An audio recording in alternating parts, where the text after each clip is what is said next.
სახელითა მამისათა და ძისათა და სულისა წმინდისათა. ამინ. ჩვენთან არის ღმერთი. დიდება და მადლობა ღმერთს დღევანდელი წირვისათვის, დღევანდელი დღესასწაულისთვის. დღეს არის ხსენება 40 სებასტიელი მოწამის. ძალიან საინტერესო ისტორია უკავშირდება მათ, ესე იგი მათი ცხოვრება ძალიან საინტერესოა, იმიტომ რომ ხა წარმოიდგინეთ 40 სინამდვილეში ესენი კაბადოკიელები იყვნენ, სებასტიელები კი არ იყვნენ, კაბადოკიელები იყვნენ. და საქართველოს მით უმეტეს როგორ სულიერ და არა მარტო სულიერ სიახლოვეს განიცდის კაბადოკიასთან. მარტო წმინდა გიორგიზე რო ვთქვა, წმინდა ნინოზე ვთქვა, ისედაც ესე იგი არა მარტო სულიერად, არამედ ხორციელადაც არის კავშირი და ნათესაობა ჩვენსა და მათ შორის. ეს კაბადოკიელი მხედრები, ვაჟკაცები სამხედროში მსახურობდნენ, ქრისტიანები იყვნენ და მათ მოუწიათ, რომ ეხლა თქვენ იცით, მაშინ რომის იმპერია იყო და მათ მოუწიათ მსახურება მათ სამხედრო ნაწილს სებასტიაში. და იქ ასე იყო ხოლმე, რომ იმპერატორი აუცილებლად სთხოვდა, რომ კერპებისათვის მსხვერპლი შეეწირათ. კერპი რა არის? კერპი არის ყველაფერი ისე, რომ განვაზოგადოთ, რაც ადამიანსა და ღმერთს შორის ჩადგება და ადამიანისაგან თაყვანისცემას მოითხოვს, როგორც ღმერთის თაყვანისცემა, როგორც ჩვენ მას თაყვანისცემ. დღესაც არის კერპები, მაგალითისთვის ვიტყვი. დღეს შეიძლება ფული ისე გაკერპდეს, რომ იგი ადამიანს ფულის იმედი უფრო ჰქონდეს რაღაც სიმდიდრისა, ვიდრე ღმერთის. ეგ ნიშნავს, რომ ადამიანი უკვე კერპ თაყვანისცემლობაში. პავლე მოციქული პირდაპირ ამბობს, რომ ვერცხლის მოყარეობაო, კერპ თაყვანისცემლობაო. შეიძლება ვიღაცისთვის სიტყვაზე ვამბობ, აი რაღაცა თანამდებობა ჰქონდეს ისეთი, რომ თავისი თანამდებობის იმედი უფრო ჰქონდეს, ვიდრე ღმერთისა. ეგეც უკვე კერპ თაყვანისცემლობაა. და ასე შემდეგ, ბევრნაირი არსებობს. მოკლედ, იმპერატორი სთხოვდა, რომ კერპისათვის მიეტანათ ძღვენი, საკმეველი მიეტანათ, ეკმიათ, მსხვერპლი შეეწირათ, მაგრამ ეს 40 სებასტიელი არავითარ შემთხვევაში ამას არ იზამთ. და ამის გამო მათ საწამებლად, ესე იგი, გაყინულ ტბაში ჩააყენეს. რომ ვიღაც გამტყდარიყო და ქრისტეზე უარი ეთქვა. და საცდუნებლად ამ ტბასთან ახლოს, როგორც წერია მათ ცხოვრებაში, თბილი აბანო გააჩაღეს, ამ ცეცხლი დაანთეს სადღაც გადაფარებული. რომ, ესე იგი, თუ რომელიმე ამოვიდოდა იქიდან, იმას გაანებებდნენ თავს. შეეძლო ამოსულიყო, არჩევანი დაუტოვეს, შეგიძლია ამოხვიდე ამ ტბიდან, წახვიდე, გათბე, ოღონდ შენ ქრისტეს ღალატო. ისე არა, რომ თან გათბე და თან ქრისტეს ერთგული დარჩე, მაგრამ ღმერთი როგორი მოწყალიათ, ნახე რა საოცრებები ხდება. ესე იგი, შუაღამისას თან ახლა ამ ტბასთან დარაჯები არიან, ეს წარმართები, ჯალათები, დარაჯობენ, რომ ვინმე არ გაიქცეს, ვინმე რაღაც. შუაღამისას ერთ-ერთ მხედარს უმტყუნა სიმტკიცემ და ტბიდან ამოდის, იმ ცეცხლისკენ მიდის. მანამდე ჯალათებმა დაინახეს, რომ ამ 40 მოწამის თავზე 40 გვირგვინი დაეშვა ზეციდან. ეს მოწამეობრივი გვირგვინებია, ეს მარადიული სიხარულის გვირგვინებია.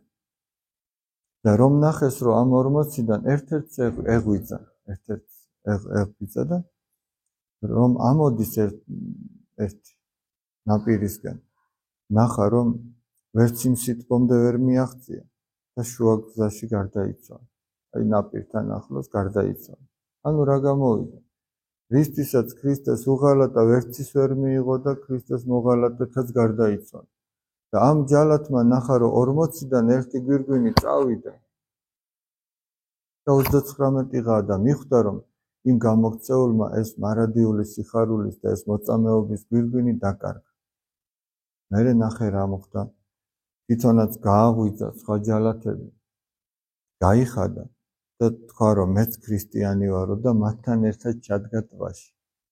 არდა თვითონ წარმართია, მონათლულიც კი არ არის, მაგრამ მოწამეობრივ აღსასრულს სისხლით ნათლისღება ეწოდება. შეიძლება მონათლული არ არის, მაგრამ ის აი ამ სისხლით ინათლება და ესე იგი ის ქრისტიანია და ჩადგა მათთან ერთად ტბაში და თქვა რომ მეც ქრისტიანი ვარ, რომ ის გვირგვინი მას მიეღო.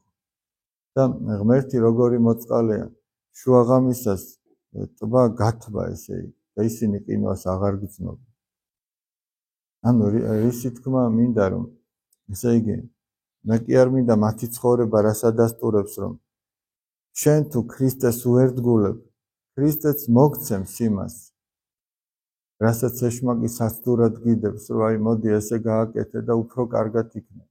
სინამდვილეში აბა იყო ის გამოქცეული უფრო კარგად, არ იყო უფრო კარგად. მან დაკარგა ის გვირგვინი. და რომც მისულიყო იმ სიტყვამდე, გან რამდენი ხანი უნდა ყოფილიყო, აი 100,000 მოწამის ხსენება როა ხოლმე.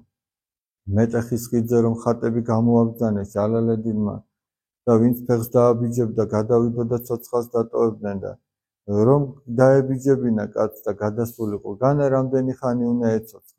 აი მეორე დღეს შეიძლება და რაღაც სხვა რაღაცით გარდაცვლილიყო. თუნდაც მეორე დღეს კი არა, 100 წლის მეერო გარდაცვლილიყო. რა არის 100 წელი? იმ მარადიულობასთან შედარებით, რომელიც არასოდეს არ დამთავრდება, არც სიხარული და არც სატანჯვები. აი ეს რომელიც ჩადგა ამ 39-თან. სწორედ ამ 39-თან ერთად მიიღო შემდგომში მოწამეობრივი სიკვდილი. ისინი მერე ხმლებით აჩეხეს. და მათთან ერთად მარადიულ სიხარულს და მარადიულ ბედნიერებას ღმერთთან ერთად მისი ერთგულების გამო აი ამ ბედნიერებას განიცდის დღესაც. და ჩვენ აქეთ ვევედრებით მათ, ისინი მეოხიარიან ჩვენი ღვთის წინაშე. ეს გვირგვინი თითოეულ ჩვენთაგან შეუძლია რომ დაიმსახუროს. ეს სადღაც შორს კი არ არის, მარტო 1 და 2 და თუნდაც 40 კაცისთვის კი არ არის. მაგალითად, ერთი ასეთი პატერი კი არსებობს, პატერი კი არის პატარა ეპიზოდი მამათა ცხოვრებიდან. ერთ მონასტერში ასეთი წესი ჰქონდათ. ამ მოძღვარს თავისი მორჩილი ყავდა, სულიერი შვილი და დილის წინ ესე იგი დაარიგებდა, დალოცავდა და მერე მიდიოდა ხოლმე ეს სულიერი შვილი დასაძინებლად. მანამდე ფეხს არ გაადგამდა. აი დაახლოებით ისეთი, ჩვენ საღამოს ლოცა უნდა თქვა და მერე რომ უნდა წახვიდე და დაიძინო. ხო ახლა ჩვენ ესე არ აქვს სახში ესე მოძღვარი რომ დაგლოცოს და გაგიშევოს. აი საღამოს ლოცა უნდა თქვა ღმერთს, მადლობა უნდა უთხრა, რომ ეს დღე მშვიდობით დამთავრდა, რომ მშვიდობიანი ღამე გაგიტანოს და დაგლოცოს და წახვიდე. ერთ დღეს ძალიან დაიღალა ეს მოძღვარი. და სკამზე რომ დაждდა და ესეც მივიდა თავისი მორჩილი და დაიჩოქა მის მუხლებთან და ესაუბრება, ჩაეძინა ამ მოძღვარს. და ახლა დადგა არჩევანის წინაშე. რა ქნას, წავიდეს დალოცვის გარეშე თუ დარჩეს და დაელოდოს. ახლა ხო 1000 ფიქრი მოსდის, როდის გაიღვიძებს, მოდი ავდგები და წავა რაც არის. მერე გადაწყვეტს რომ ისევ დარჩეს და აი ამ სულიერ ბრძოლაშია ესე იგი და ამ მოძღვარმა ესე იგი სიზმრისეულ ჩვენებაში ასეთი რამე ნახა. იყო რაღაცა ძვირფასი ტახტრევანი, სადაც იყო 7 გვირგვინი. და როდესაც იკითხა რომ ესე იგი ვისია ეს გვირგვინები, მას განუცხადეს რომ ეს არის შენი მოწაფისა. ეს გვირგვინები არის შენი მოწაფისა და ახლა რომ გამოიღვიძა და ისევ იქნახა, ფაქტიურად წარმოედგინეთ რომ დილა არის. გამოიღვიძა და ისევ იქ დაჩოქილი დგას თავისი სულიერი შვილი და ეკითხება რომ რა მოხდა ამ ღამითო? ესე იგი რამე განსაკუთრებული ხო არ მოხდა ან რაღაც და მოკლედ რომ ჩაეძია რა აღმოჩნდა. 7 ჯერ მოუვიდა წასვლის ძალიან მძაფრი სურვილი. რომ დაეტოვებინა და ის დაეძინა, ისე წასულიყო დალოცვის გარეშე, მაგრამ 7 ჯერვე გაიმარჯვა ამ განზრახვაზე, ამ სურვილზე, გაიმარჯვა და მან მოიპოვა ეს 7 გვირგვინი. და ეს სადღაც შორს კი არ არის. აი სიტყვაზე ვამბობ, ვიღაც თამბაქოს ეწევა. ძალიან უნდა რომ მოწიოს, მაგრამ იტყვის რომ არ მოწევს. არ მოიპოვა გვირგვინი. ესე ხდება, აბა სხვანაირად კი არ ხდება. ვიღაც დაუშვათ აი ცოტა შეიძლება ხო ჩვენ სხვადასხვანაირი ნებები გვაქვს. დაუშვათ მე სიზარმაცემ ძლევს. მე თუ ჩემს სიზარმაცაზე გავიმარჯვებ, აი იქ არის ზუსტად იმ გვირგვინის მოპოვება. ვიღაცას მრისხანება გვძლევს, თუ იმ მრისხანებაზე გაიმარჯვებ, არ ეტყვი იმ მრისხანეს სიტყვას. ვიღაცას სიძუნწე ძლევს, თუ ხელგაშლილი იქნები და არ დაგენანება და ამას გააკეთებ. ვიღაცას უნდა რომ სხვა განიკითხოს და იტყვის რომ მოდი რა ჩემი საქმეა, ჩემი ცოდვები მაქვს სატირელი. იმიტომ რომ როდესაც ჩვენ ცოდვებზე აღარ ვტირივართ, მაშინ იწყება სხვისი განკითხვა. და უნდა თქვა რა ჩემი საქმეა და იქ გაიმარჯვებ, შენც მოიპოვებ გვირგვინს. ისე რომ ეს გვირგვინები ახლოს არის, სადღაც შორს კი არ არის. აი სიტყვაზე ვიღაცამ გაწყენინა და გინდა რომ შენ რაღაცა უხეშად უთხრა, ან სამაგიერო გადაუხადო, იქ რომ მოითმენ და სიყვარულით მოექცევი, აი მანდ მოიპოვე ის გვირგვინი. ამბოლოს მოხდა სკოლაში ესეთი ამბავი. ერთი საყვარელი ბავშვია. ყველანი საყვარლები არიან, ბავშვი ყველა კარგია. ესე იგი, გაკვეთილზე ვართ და ბოთლები ხო აქვთ ხოლმე წყალს სვამე რაღაცა და ერთ ბავშვს ზოგს არ აქვს ხოლმე და მას წავალ წყალს დავლევ, არ უშვებ ხოლმე, ვისაც იქ აქვს, მარტო იმათ შეუძლია დალიოთ. ზოგს ავიწყდება რომ შემოიტანოს და ეხლა რა ჩემი ბრალია, ეხლა გაკვეთილიდან რო ასე იარო ნაკეთი კი არ გამოვალ. არ გაუშვი რამდენიმე და ერთ ბავშვს მანამდე რაღაცა ბოთლში წვენი ჰქონდა და აქეთ გადმოვდა. მერე მოვიდა და მეუბნება მასო, ავიღებ ისა წყალს დავლევო და წყალი არა გაქვს მეთქი. აი წვენი ხომ აქვს და იმას დავლევო და მეუთხარ, ეხა ხო ხედავ რამდენიმე ბავშვი არ გაუშვი მეთქი, რომ წყალი დაელიოთ. და შენ რო დალიო მეთქი, უფრო მოანდომებ და უფრო გაუჭირდებათ გაძლება მეთქი. კარგიო, წავიდა დაჯდა, მესამე კლასელი ბავშვი. მერე მეთქი ვიფიქრე რომ რაღაც ჩემს მე რო უთხარი, იმიტომ გააკეთოს მეთქი. მოდი მას მივცემ არჩევანის უფლებას მეთქი, რომ მას ჩაეთვალოს ეს მადლი მისთვის იყოს, რომ ერთი ის მადლი კი იყო, რომ მე დამიჯერა მასწავლებლებს დაუჯერა, მაგრამ სხვა იქნებოდა მისი გადაწყვეტილებით, რომ თავს შეიკავებ. და მე უთხარი, საბა თუ გინდა რომ აიღე და დალიე, მაგრამ თუ არ დალევ, მაშინ გაიმარჯვებ. იმიტომ რომ შენს გამო სხვებს უფრო გაუადილდებათ.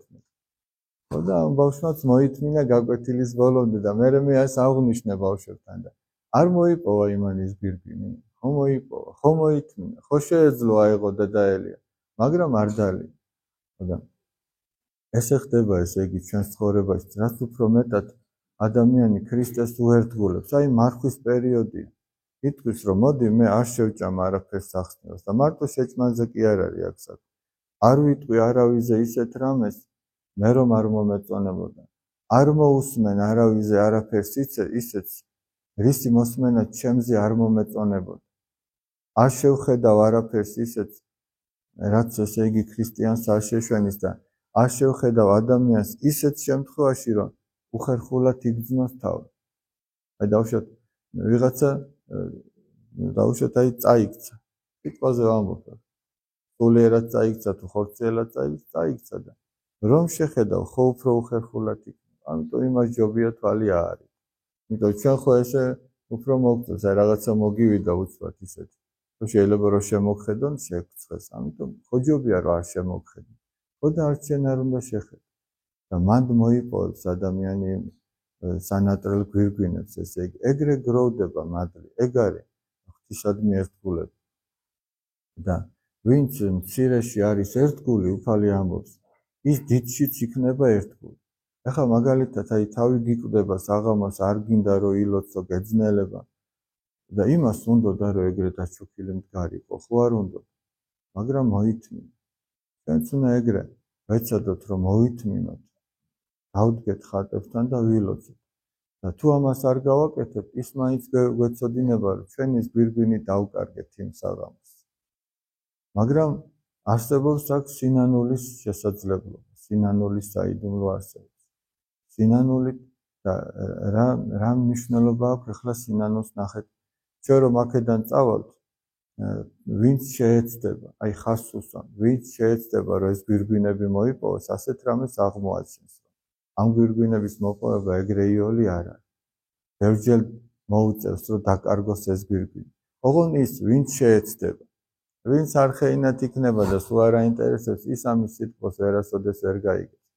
მაგრამ ვინც ეცდება რომ დაიწყოს ამ გვირგვინების მოპოვება ქრისტეს ერთგულების გვირგვინების აღმოაჩენს რომ ეგრე მარტივად არ ხდება აღმოაჩენს რომ ერთხელ დაკარგა ორჯერ სამჯერ მაგრამ თუ ის ნანობს ამას თუ ის ერთხელ იტყვის აღსარებაში ესე მომი რაღაც დამეზარე რაღაც დამენანა იქ გავრისხდი იქ შემშურდა იქ ნაყროვანებაში ჩავარდი იქ თამბაქო მოვწე ამას ნანობს და აღსარებაში ამბობს ნელ-ნელა ის სულიერად განიწმინდება და გაძლიერდება და უფრო მტკიცე იქნება მტკიცე ნებელობა გაუხდება ჩვენ შეიძლება რაღაცა გვინდა უცბად მაგრამ როდესაც აი განსაცდელის წინაშე ვდგებით უკვე ვეღარ აი შეიძლება ადამიანმა თქვას რომ მოდი ამ მარხვაში თავს შევიკავე ფარშევჭა მაგრამ საკმარისია მათ ცივრის კარი გაიღოს და დამთავრებულია სიმტკიცე დარღვეული მაგას ვამბობ და ადამიანი ნელ-ნელა ამ სიმტკიცეს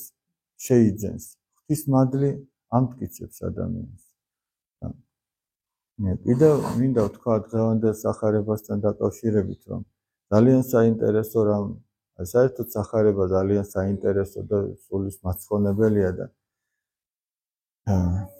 ერთი კაცი იყო ესე იგი რომელსაც ვენახი ჰქონდა გაშენებული და გავიდა პირველ ჟამი წარმოიდგინეთ რომ არის დილის 6 საათი აი მზე ამოდის ვიღაცისთვის შეიძლება პირველი ჟამი 12 საათია მაშინ დგება მაგრამ შრომელი კაცისთვის მაშინ იწყება რომ 0 ამოდის და ხან მზესაც დაასწრებს შრომელი კაცი გავიდა დაიქირავა მუშაკები მოიყვანა უთხრა რომ იშრომეთ ჩემს ვენახში და დღის ბოლოს 1 დრახკას მოგცემთ სხვაგან წელი 1 დინარი ნუ 1 აქვს თავარი 1 რაღაც გავიდა მესამე ჟამზე ანუ დღის 9 საათზე დილის 9 საათზე მე-6 ჟამზე მე-9-ზე უთხრა რომ წამოდით იშრომეთ და დღის ბოლოს რაც გერგებათ მოგცემთ გავიდა კიდე მე-11 ჟამზე აი წარმოედგინეთ საღამოს 6 საათზე მთავრდება შრომა და 5 საათზე გავიდა 1 საათი ღაროა დარჩენილი რატოდ გახართო აქო უქმათო და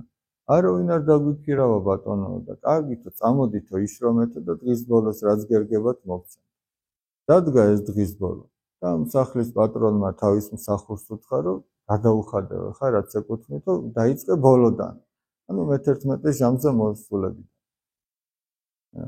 და მათ მისცა თითო დრახკანი ის ერთი ახლა პირველ ჟამზე მოსულები დილის 6 საათზე მოსულები ფიქრობენ რომ ჩვენ ალბათ უფრო მეც მოგცემს ალბათ ფიქრობენ ჩვენ 12-ს მოგცემს რადგან იმათ 1 საათში 1 გადაუხადა ჩვენ 12 ესენიც მივიდნენ და მათაც 1 მიიღეს ახლა ხო წარმოგიდგენიათ იქ რა მოხდებოდა ხო და აბუზღუნდნენ ესენი როგორ ჩვენო მთელი დღის სიმძიმე და სიცხე ვიტვირთეთ აი ამას დააკვირდით მთელი დღის სიმძიმე და სიცხე სახარებას შემთხვევით არაფერი არ წერია და მიუბრუნდები ამას რატომაც არის დაწერილი და როგორ გაგვათანაბრეო მათთან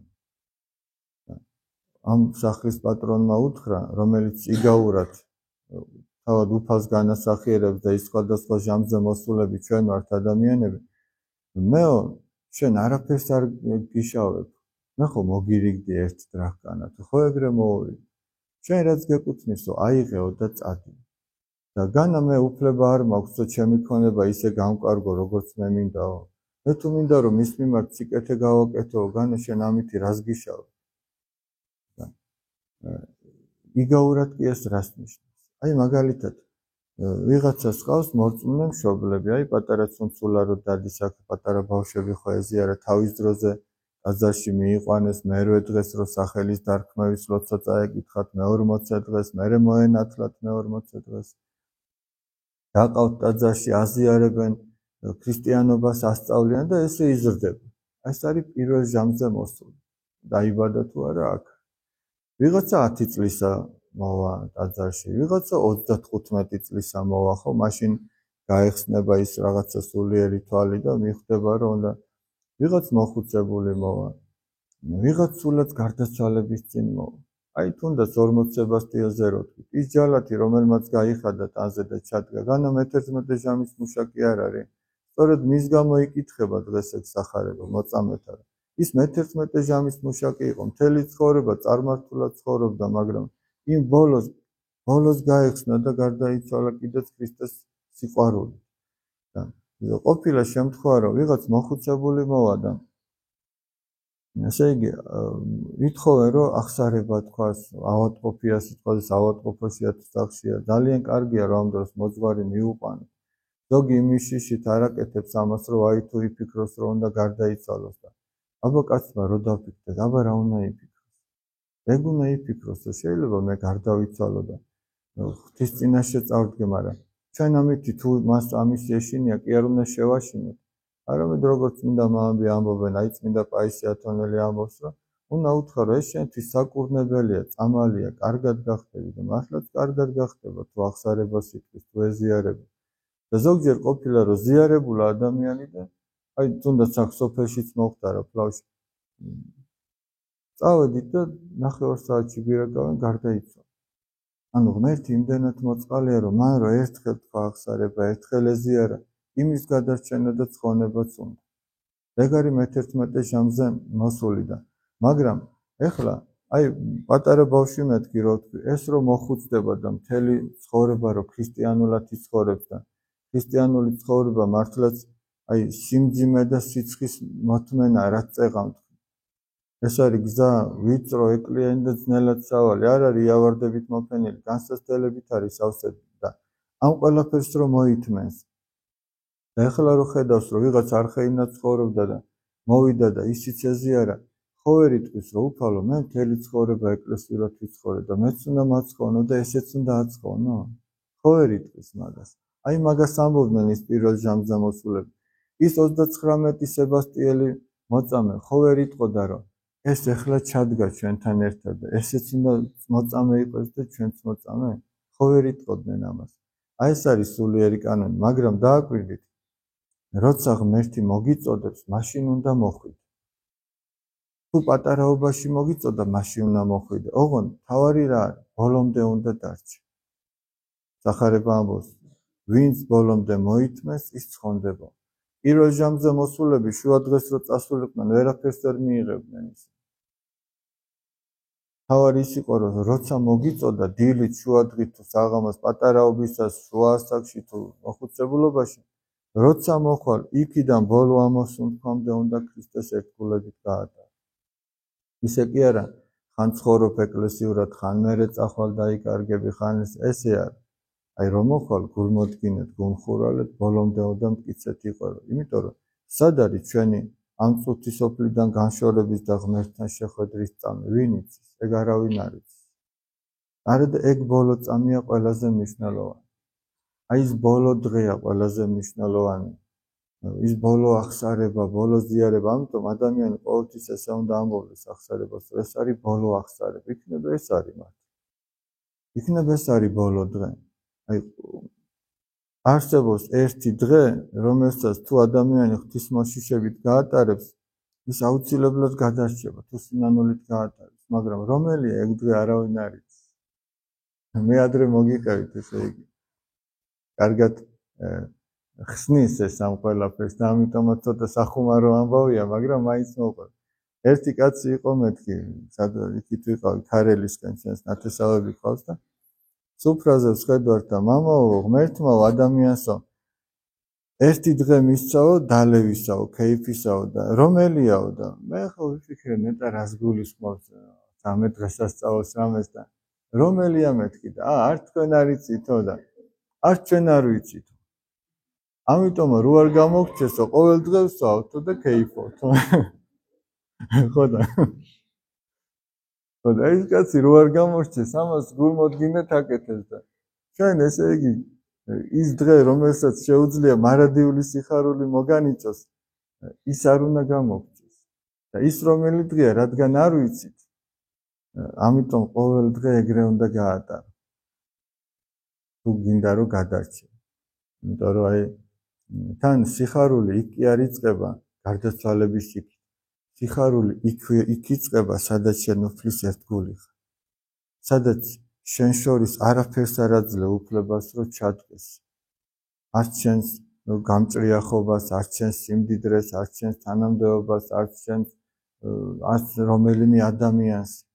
მე გახსოვთ დიოგენე რო იყო. დიოგენე ცოტა უცნაური კაცი იყო, ფილოსოფოსი იყო და არაფერი მას არ ჰქონდა. ერთადერთი თასი ჰქონდა, რითიც წყალს სვამდა და კასრში ცხოვრობდა. და დღისით მზისით ანთებული ფარნით დადიოდა და ამბობდა, ესე იგი, ადამიანს ვეძებო. ადამიანს ეძებდა ის. ადამიანების მეტი რა ხდებოდა, ხალხის მეტი რა ხდებოდა, მაგრამ ადამიანს ეძებდა. როგორ ადამიანს ეძებდა ისიც აი სხვა ამბავი არსებობს, რომ სადღაც აბანოში რიგი დგას და ეკითხებიან ეზოპეს, რომ ბევრი ხალხი იყო და რამდენი ადამიანი იყო და ერთიო და გაიხარდა, აჰა, რიგი აღარ არისო და წავიდა და უამრავი ხალხი დაინახა. კი, მაგრამ შენ ხო მითხარიო, რომ ერთი ადამიანი იყო და ამდენი ხალხი დამკვდავდა. მე გითხარიო, რომ ადამიანი ერთი იყო მათ შორის. ანუ რას ამბობდა? იქ აბანოს შესასვლელშიო ქვა ეგდოო. და რომ მიდიოდაო ხალხიო, ამ ქვაზე ფეხს წამოჰკრავდაო და გადაივლიდა და გადავიდოდაო და მხოლოდ ერთმა კაცმა, რომელმაც ფეხი წამოჰკრა, აიღო ეს ქვა და გვერდზე გადადო. იმიტომ რომ ამას ხევზეც იზრუნა და ეგ იყო მარტო ადამიანი, თორე იმათ რომ ფეხი წამოჰკრეს და ჩვენ უკვე წამოვკარი და ხო ვიცით და გავთხილდებით და გაიარეს და სხვაზე რო არ იზრუნეს, ეგ არ იყო ადამიანი და ამ დიოგენეს ესეთი ის ჰქონდა, რომ ესე იგი ეს წლის დასალევად ხო ჰქონდა ეს თასი და იმიტომ რომ ფიქრობდა რომ მეტი არაფერი არ ჭირდება და ერთხელ დაინახა პატარა ბავშვი რომ ესე მივიდა წყაროსთან და ესე პეშვით დალია წყალი. ესე ზედმეტი ყოფილა და აიღო და ისიც გადააგო. თურმე ამის გარეშე შეიძლება. ანუ მისგან რა უნდა ისწავლოს კაცმა? ყველაფერი ზედმეტი მოიცილა, რაც არ გჭირდება. მხოლოდ ის გქონდეს, რაც გჭირდება. და მასთან მივიდა იმპერატორი და ეუბნება რომ წამოდიო სასახლეშიო და ჩემი მრჩეველი იყავი. და ამან უთხრა რომ გაიწიეო მზეს ნუ მიცდილავ. ეს პირდაპირი გაგებითაც და ირიბათაც, ანუ მზეს მიცდილავ რას ნიშნავს? შენ უნდა ჩადგე ჩემსა და ღმერთს შორის და მე შენ უნდა გემსახურო. გაიწიეო იქით, არ მინდაო შენთან წამოსვლა. ადამიანი უნდა ცდილობდეს რომ მასსა და ღმერთს შორის არაფერი და არავინ არ ჩადგეს და მაშინ არის თავისუფალი. აი თუ ადამიანს თავისუფლება უნდა.